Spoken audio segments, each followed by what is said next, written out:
মানুষকে আপন করে নেয়ার বড় ক্ষমতা ছিল তার।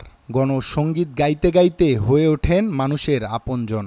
সবার কাছে তিনি পরিচিত অ্যাপোলো জামালি, পুরো নাম আব্দুল্লাহ আল মাহমুদ জামালি। শুক্রবার সকালে শ্রদ্ধা নিবেদনের জন্য কেন্দ্রীয় শহীদ মিনারে নেওয়া হয় তার মরদেহ। দেশের নানা প্রান্ত থেকে ছুটে আসেন অসংখ্য ভক্ত গুণগ্রাহী। গণসঙ্গীতের ক্ষেত্রে তিনি সৃজনশীলতার স্বাক্ষর রেখেছিলেন। গণসঙ্গীত শিল্পী, নাট্যকার, গীতিকার ও সংগঠক বর্ণিল পরিচয়ে অ্যাপোলো জামালি হয়ে উঠেছিলেন আন্দোলন সংগ্রামের প্রেরণা। যখন সে ক্লাস 10-এ পড়ে তখন সে পূর্ব বাংলা কমিউনিস্ট পার্টিতে ঢুকে যায়।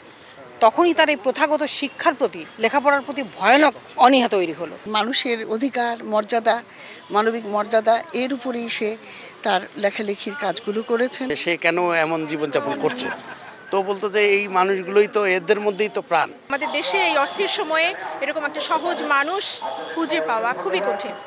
সংস্কৃতি আর রাজনীতির মিলিত স্রোতে আজীবন ভেসে চলেছেন এই গুণীজন।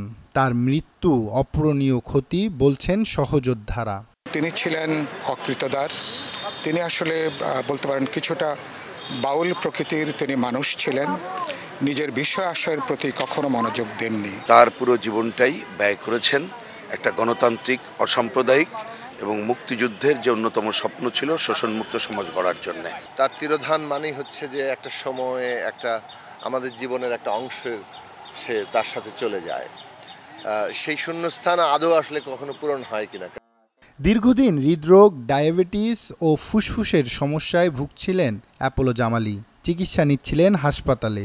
অবশেষে গত রোববার সাঙ্গ হয় তার ৬৫ বছরের ক্ষণজন্মা জীবন। আব্দুল্লাহ মামুন, নিউজ 24, ঢাকা।